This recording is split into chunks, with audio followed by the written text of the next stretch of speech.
Okay, I think we're good. Cool. All right.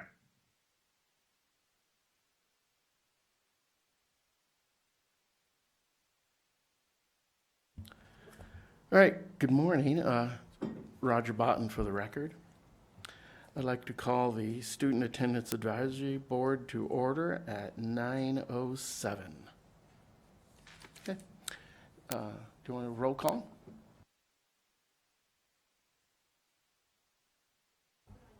Present. Present. Lacey Keeling. Carrie Pruitt. Tracy Moore. Present. Roger Botten. Present. Thank you.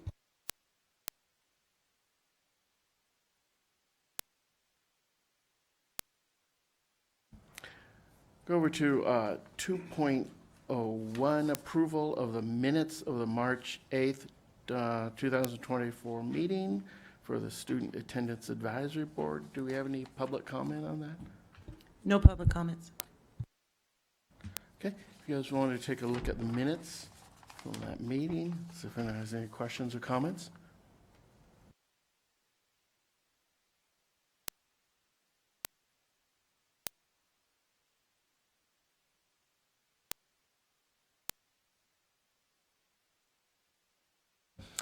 All right, can I get a motion to accept the minutes? Riley Killingsworth for the record. I make a motion to approve the minutes.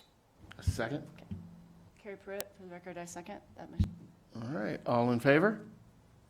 Aye. Aye. Any opposed? Aye. Any opposed? Nope. All right, pass that. We'll go to 2.02, presentation discussion to provide an update on current Washoe County School District chronic absenteeism rates. Washoe County School District Intervention Department plans to provide more extended supports in further effort to reduce chronic absenteeism. Good morning, everyone. Rochelle Murillo for the record. I'm the staff liaison for the Student Attendance Advisory Council.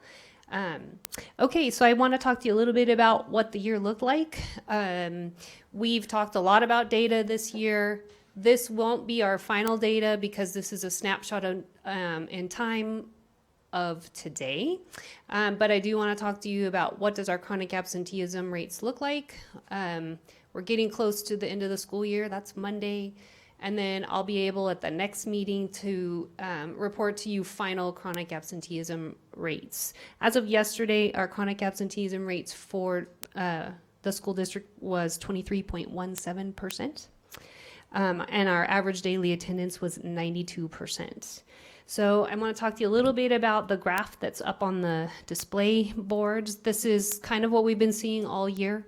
The first one, because it's hard to see this small font, is our race and ethnicity. You can see that our Pacific Islander and our American Indian students are the most chronically absent in our district. And then if you look, our African American students, based on race and ethnicity, are the most severely chronically absent. So as a reminder, students that are chronically absent have missed 10% or more of the days that they were enrolled in school. So you'll see on the graph that lighter yellow, those are students that are approaching chronically absent. So they're about 7% to 9% chronically absent. So they're not quite chronically absent, but they're getting there. And then the darker yellow are students that have missed 10% or more. And the red are students who have missed 20% or more of the days that they were enrolled in school. And as you look farther to the right, we've got our special populations, our FRL, our IEPs, our EL, CIT, those are students that are homeless, our GT students, and our foster, and our 506. So you'll see that our students that are homeless are the most severely chronically absent right now. So, of course, this chronic absenteeism has implications for graduation. As we scroll down and look a little bit more at the grade level, this is our grade level chronic absenteeism rates. And this is kind of a typical pattern that we see, although we, of note, our seniors are, let's see, I don't have my reading glasses on, so I have to lean back a little. 25% of our seniors are severely chronically absent. and 20% of them are chronically absent. So we're seeing really high rates of chronic absenteeism as kids get older. As we look at our data, and I talked to you a little bit about what we're doing, we're responding, we've been looking really closely at our data. And as you see, there are areas where chronic absenteeism really spikes up. And that's our middle school. So we do have students that are pre-K, kindergarten, where chronic absenteeism is higher than we'd like to see. And there's some work through family school partnerships around transitions and helping parents to establish healthy attendance patterns at those early grades. There's some research that shows that students that are chronically absent in kindergarten are more likely to continue to be chronically absent as they progress through the grade level. The more chronically absent, the more years students are chronically absent, the more severely chronically absent they are as they get older, and the higher chances are that they will drop out later on because they have large academic gaps. So we have worked this year at a middle school engagement project. You guys have heard from Doug Taylor a little bit about what that looks like. We had it at 6 schools. We've had some challenges in implementing that particular program, mainly around just keeping staff. We've had some vacancies pretty much the entire year at the Cold Springs, Clayton area. Was it Clayton? So that has impacted sort of what we're seeing, how well we know that this is working or not. There are some efforts, though, across our community to expand this program because there is some promising data showing that the staff that were consistent and worked towards attendance programming and attendance interventions at the different middle schools that they were located at did start to see positive impacts on attendance. And so that's really promising. We have a community group that we're working with right now that wants to expand it so that rather than having one staff person between 2 middle schools, we'll have one person at 1 middle school. And they'd like to expand it and find funding for staff to be located at every middle school. But for next year, we'll have 5 middle schools as long as that funding goes through. So that's looking hopeful. The other thing that we changed is you might recall that we have always put students through attendance officers on formal attendance monitors when they were chronically absent. And those were 20 days.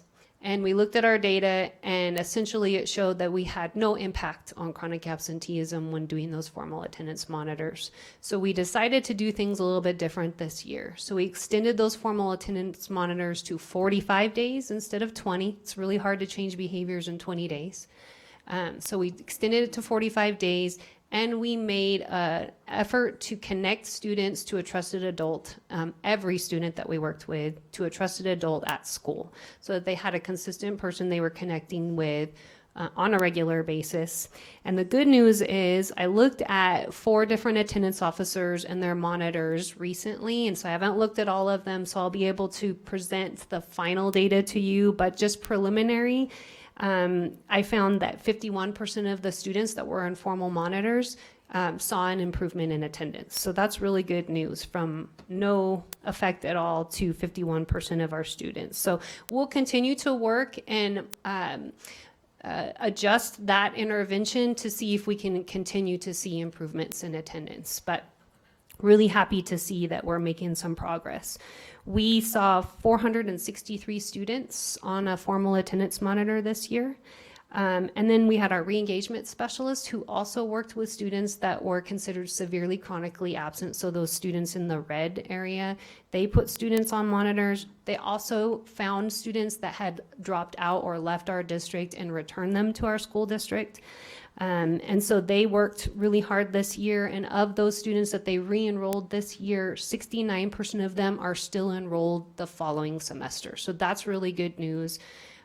Those are, complex cases, and so it takes a lot of work for us to get students re-engaged and feel like they're a part of their school community, and typically they're pretty severely credit deficient. So schools have been great in working with us around innovative ways or creative ways to help students catch up. So they feel like it's actually worth their time, that they feel like they can progress towards graduation. So really happy to see that. So they re-enrolled 290 students this year. Let's see what else. Just make sure that I'm covering all of it with you. Okay.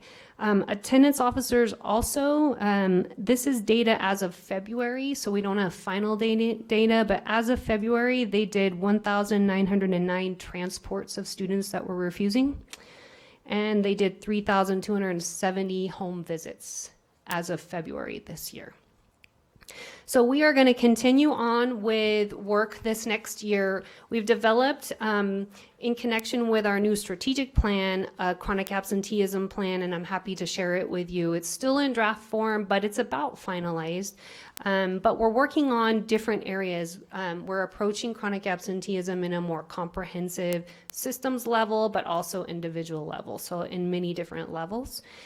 So we're doing that. Next year, we are going to continue. Doug Taylor and I will continue to coach schools, train schools around how do you develop a formalized attendance system where you are regularly looking at your data, you're making decisions about the students that are approaching chronically absent but are also chronically absent. You're identifying interventions that are appropriate so that we see school site level interventions that are effective. So we'll be working with schools to continue to do that. And this data that I'm showing you right now is an example of big data. This is our chronic absenteeism dashboard through big, but we have other reports that we can pull as well through Infinite Campus. So there are consecutive absences, or we could look at period details. So we could see that a student misses class, cuts class, is on campus, out of class, or off campus every 5th period, and that's their geometry class. And so we could probably infer that maybe they're struggling in geometry, so they're avoiding that class. So we can intervene more early and better understand the reasons why students are leaving class. We will continue to update our attendance manual. We are doing lots of professional development. We have re-engagement facilitators that are working with coaching schools, but also some parent trainings to help parents with strategies at home to develop some healthy attendance habits. And we are working with WestEd, REL WestEd, which is a national research organization. We're going to be implementing a check-in, check-out. Many of our schools do check-in, check-out, but it looks different across staff members and across schools. So this one is really going to be designed to develop relationships with students, to be more of a mentoring sort of intervention. So we are going to be working with middle schools. We'll be training them during the first semester of this upcoming school year, and then we'll implement second semester, and then WestEd will be doing an evaluation for us. So we'll be able to share that with you in the upcoming year. We also updated the parent portal in Infinite Campus. This was last year, but just as a reminder, this is an easier way for parents to report absences. So if they go into the Infinite Campus parent portal, they can report an absence ahead of time. That makes things more efficient for office staff, so they're not having to listen to voicemails and trying to decipher through voicemails that they can't understand. It improves communication, and it has improved our unverified absences so that we are able to clean up our attendance a little more and know the reasons why students are missing school. Of course, we've done the middle school engagement program, and that looks like it'll be expanding next year.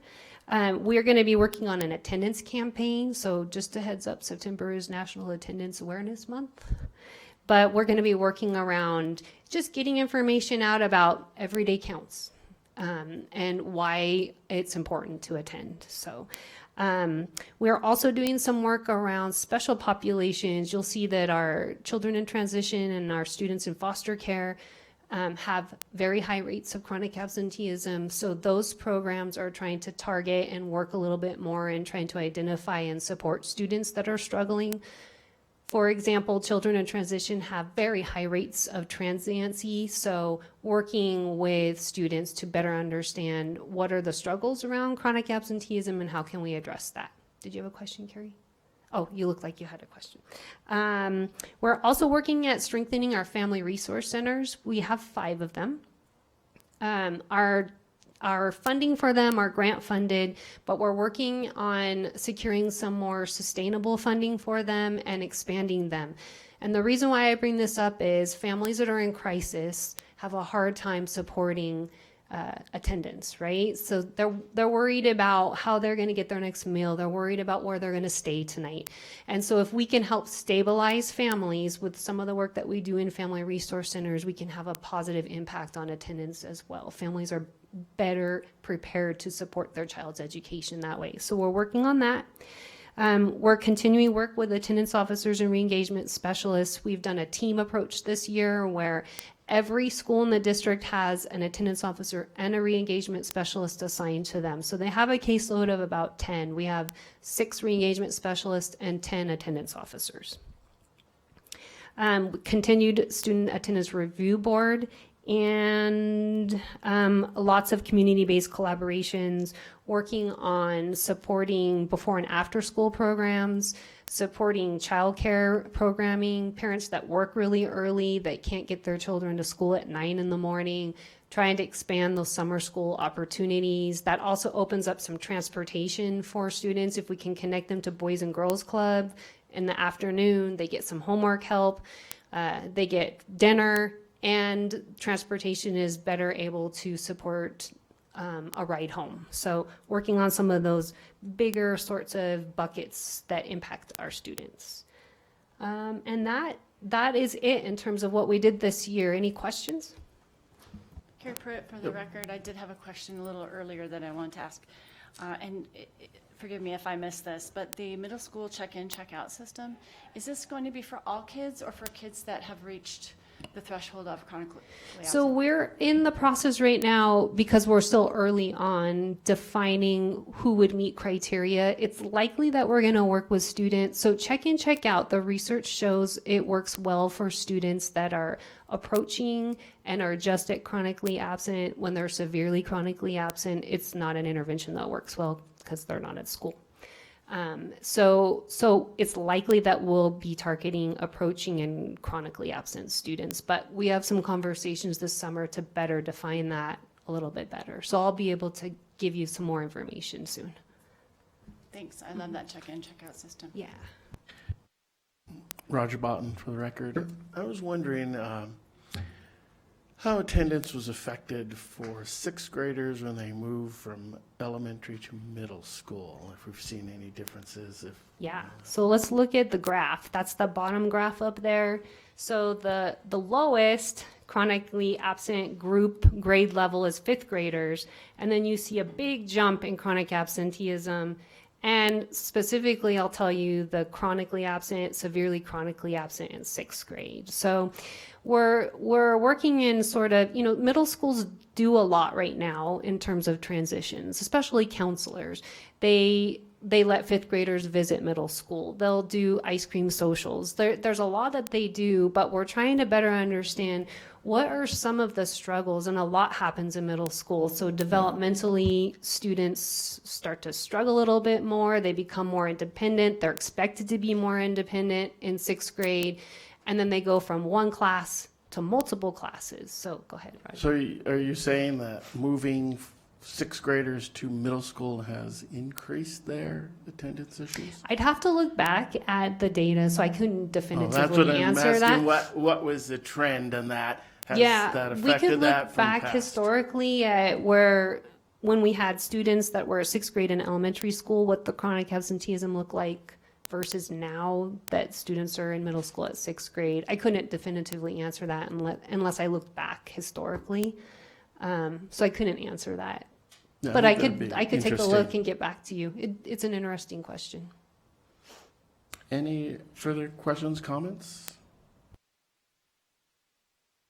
No? Charles All right. Saglabot here for the record. Not really sure if you guys can hear me.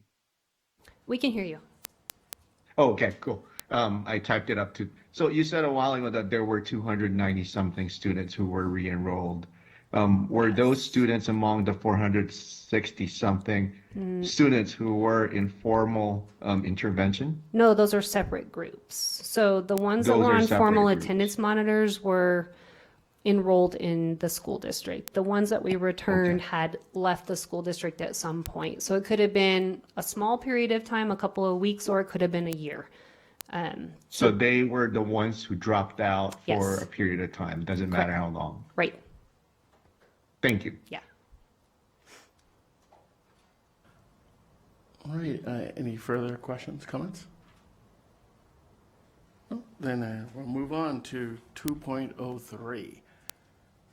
Is that me? That is you. So this is a standing agenda item. I'm going to lean on everybody here. I think I've already leaned on Carrie once on this. This is an opportunity for everyone to sort of talk about attendance, what their agency can or can't do around chronic absenteeism, and what they'd like to see done in terms of how we collaborate as a school district. So, All right, Roger Botten, for the record. I'm chair of this committee, but also I work in the counseling department, so can you speak on counseling and attendance and what we're doing? I would say, just to clarify something, there is a wide variability in school, just schools. We have elementary schools with 250 kids. We have high schools, comprehensive high schools with thousands of kids.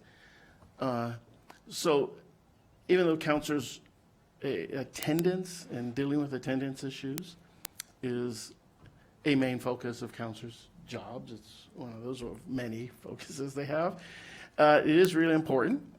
And it is a responsibility all counselors have. The duties, the specific duties, though, change from whether you're just a counselor, a single counselor in a small elementary school, or you're one of 6 in a large high school, and the abilities of other people that support or not within the schools. We do have to do, in order to do a good job, we do have to partner and work with interventions department and our truancy officers. That's part of it. It's not a job just one person or anyone can handle. It has to be something we have to all work on. It's a complicated problem. There's many reasons for that. And our approach, and our counselor's approach, has to be holistic in looking at all the supports that we can offer.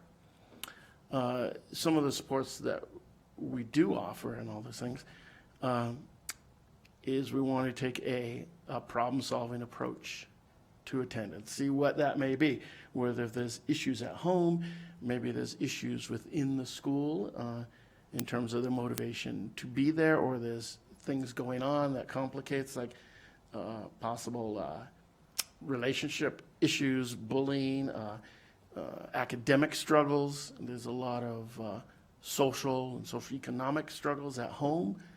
And we have to look at that and kind of, it's communicating with the student and the parents and guardians on what may need to be addressed.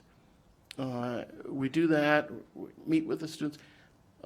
Some of the schools do home visits, there's parent meetings and phone calls. I encourage all my counselors to notice when someone's not there, even if it's a short period of time. I think we're all employees, and if we didn't show up to work for a day or two and no one noticed or said anything about it, you'll feel like, oh, why am I here? I'm not really valued. I think valuing those students and letting them know when you come in, oh, I missed you yesterday. This is what we did. You would have liked that. To try to touch base with all those students. Whether they do that comprehensively in every school all the time, I don't know, whether we encourage them to do that, because I think those relationships and feeling valued and wanted at school is an important part of that. There's always difficulties, people don't like being, maybe even being at school. It's maybe it's the tasks, relationships, but if you feel someone's missing you and noticing you, you take an event,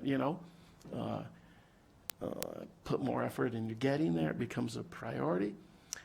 And along with that, we try to do incentives through student stores, different things that we can do, and that's also making sure, coming up with plans, and tracking that attendance. Counselors also involved sometimes in sending out the letters home and communications home. I think it's really important that, and a lot of times I've heard staff people complain, oh, you know, that the student doesn't want to come home and pressures parents to stay home. But if we can make them connect and incentivize them to be at school, they can pressure parents to get them to school sometimes as well. I think that's really important, no matter what that issue may be. And there's different things coming on. It gets more complicated as you move up into middle and high school with other outside influences, jobs that may have problems economically, like families, and they have to watch kids or babysit or work or help around the house, different things like that. So I think that's where we work with the interventions department, family resource centers, try to push out resources outside things, maybe counseling and other supports within the community. And I think just following up with the kids is important. We do check-in, check-out. And as Rochelle mentioned, there's a wide variability on that sometimes and how that looks. And I think that looks in every school. We have, to me, it seems like we value autonomy within schools quite a bit. And each school is its own city, and they have the mayor, and they do how they feel and what they think is needed. And that's important in a lot of ways, but I think we need consistency. So we know exactly what's going on, so we can judge, and make improvements. If everyone's doing something different, it's hard to gauge. I think that's one thing we have here. We hope everything's going on and is implemented in the same way at every school. But that's always tough in a lot of ways, just being such a big district. So those are some of the ways counselors help. I mean, they want a team. They refer into SARB and ESARB, and in connecting with truancy officers. And that's a big, it's a big job. Counselors cover a lot of different aspects. But I think we try to encourage them to focus on that in each school in terms of their priority and how we can get kids there. If they're not at school, then it doesn't matter what we're doing. They're not here to benefit from it, and it causes other issues. If we can get them there, then we can do something. We can provide more supports for the students and the families and see what it is.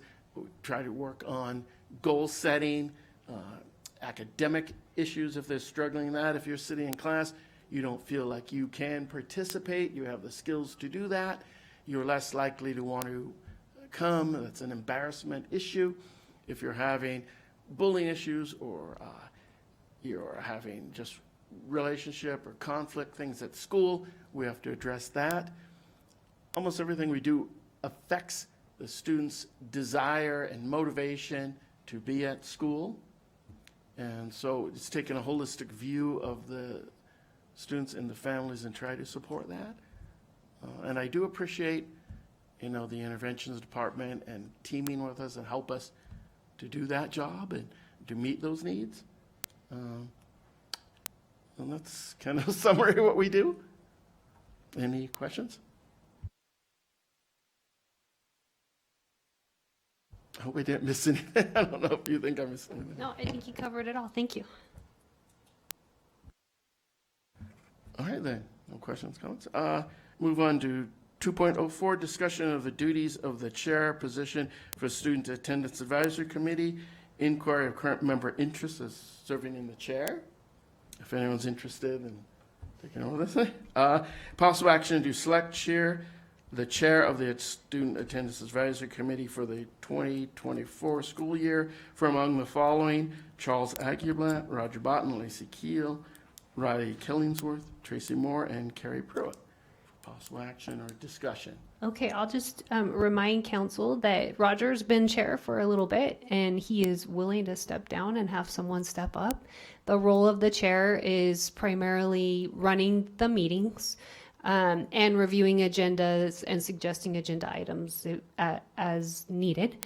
And that's kind of it. And then Carrie Pruitt is our co-chair. So in the case that you're not available to attend, Carrie would run the meeting. at this point. So putting it out there, not sure if anyone is interested in being chair, stepping up. You can either talk about your interests and then somebody can put forward a motion to elect someone as chair, or we can move it to another time and discuss it later. So that's up to the Just want to council. see if anyone's interested, been for a while, if anyone's like, oh, I need the power and prestige of the chair, but I can continue as well in this if we don't have everyone, so. Carrie Pruitt, for the record, I'm happy to move from co-chair to chair if that suits the board.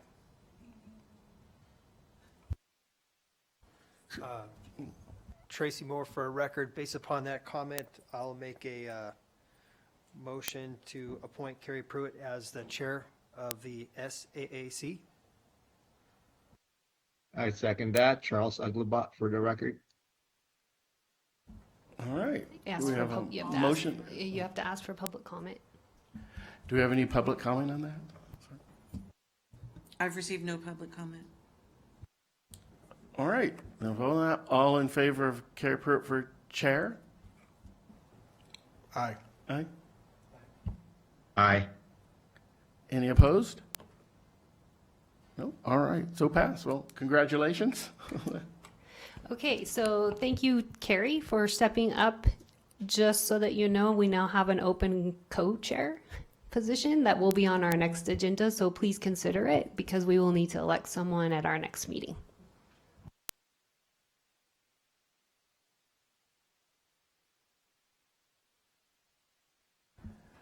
All right, then, I'd like to close the meeting and ask for any additional public comment. No more public comments received. All right, our next meeting will be on September 13th. And I want to thank you all for being here. Have a great day. It's going to be warm out there. Yeah, have a good summer, everyone. Bye, Charles. Oh, Thanks for joining us. at Bye. Have a good close at summer, everyone. 9:39, sorry. Thank you, everyone.